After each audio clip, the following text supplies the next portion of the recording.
দেশের বিভিন্ন স্থানে সভা সমাবেশ ও মানববন্ধন সহ নানা ঘটনার আরো খবর জানাচ্ছেন লামিয়া তানজিন মাহমুদ।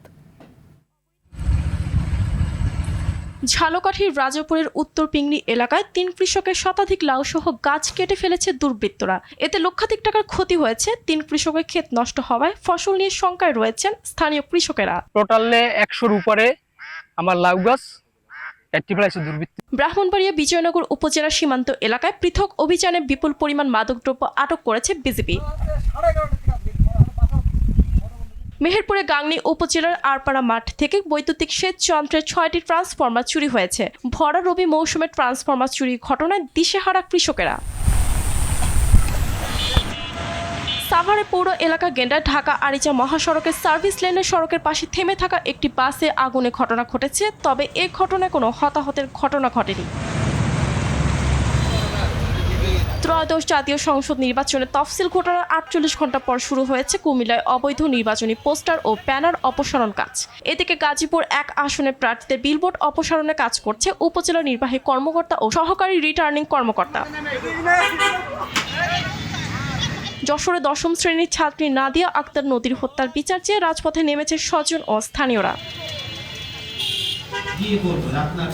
শেরপুর ১ আসনের উন্নয়ন ভাবনা নিয়ে মতবিনিময় ও পরামর্শ সভা করেছে বাংলাদেশ জামায়াত ইসলামী। সেবক হতে চাইলে কার কি সেবা করা লাগবে সেটা তার কাছে গিয়ে আগে শোনা লাগবে। এই নিমিত্তেই আমরা নির্ধারণ করেছি যে আমরা ব্যক্তিগতভাবে কেউ এমপি হতে চাই না, আমরা বরঞ্চ জনগণকে এমপি বানাতে চাই। নোয়াখালীর হাতিয়ার নবগঠিত জাতীয় যুব শক্তির আহ্বায়ক কমিটির পরিচিতি সভায় প্রধান অতিথি ছিলেন এনসিপির সিনিয়র যুগ্ম মুখ্য সমন্বয়ক আব্দুল হান্নান মাসুদ। যশোরে টাউন হল ময়দানে রওশন আলী মঞ্চের ছাত্র ইউনিয়ন যশোরে ১৩তম সম্মেলনে উপস্থিত ছিলেন ঢাকা বিশ্ববিদ্যালয়ের ছাত্র ইউনিয়নের সভাপতি মেঘ মোল্লার বসু। বাগেরহাটে ৪ আসন ফিরিয়ে আনায় এ মামলার বাদীপক্ষের প্রধান আইনজীবীদের প্রেস ক্লাবে সম্বর্ধনা দেওয়া হয়েছে। পঞ্চগড়ে ৬০ জন অসহায় দরিদ্র সুবিধাবঞ্চিত শীতার্ত মানুষের মাঝে শীতবস্ত্র বিতরণ করেছে বাংলাদেশ সেনাবাহিনী। এদিকে রাঙামাটির একটি মাদ্রাসাতেও শীতবস্ত্র বিতরণ করা হয়েছে বাংলাদেশ সেনাবাহিনীর রাঙামাটি সদর জোনের উদ্যোগে। সাংবাদিক ও সংগঠন মোস্তফা কামালের ৭ম মৃত্যুবার্ষিকী উপলক্ষে স্মরণ সভা ও শিক্ষা উপকরণ বিতরণ অনুষ্ঠিত হয়েছে রাঙামাটিতে। ইসলামের সঠিক জ্ঞান অর্জনের লক্ষ্যে নোয়াখালীর সেনবাগে অনুষ্ঠিত হয়েছে ইসলামী শিক্ষা বইমেলা।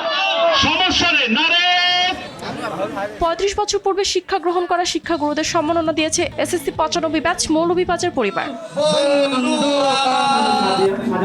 নরসিংদী প্রেস ক্লাব অডিটোরিয়ামে ৬১ জনকে মেধাবৃত্তি প্রদান করা হয়েছে। লামিয়া তানজিন মাহমুদ, RTV।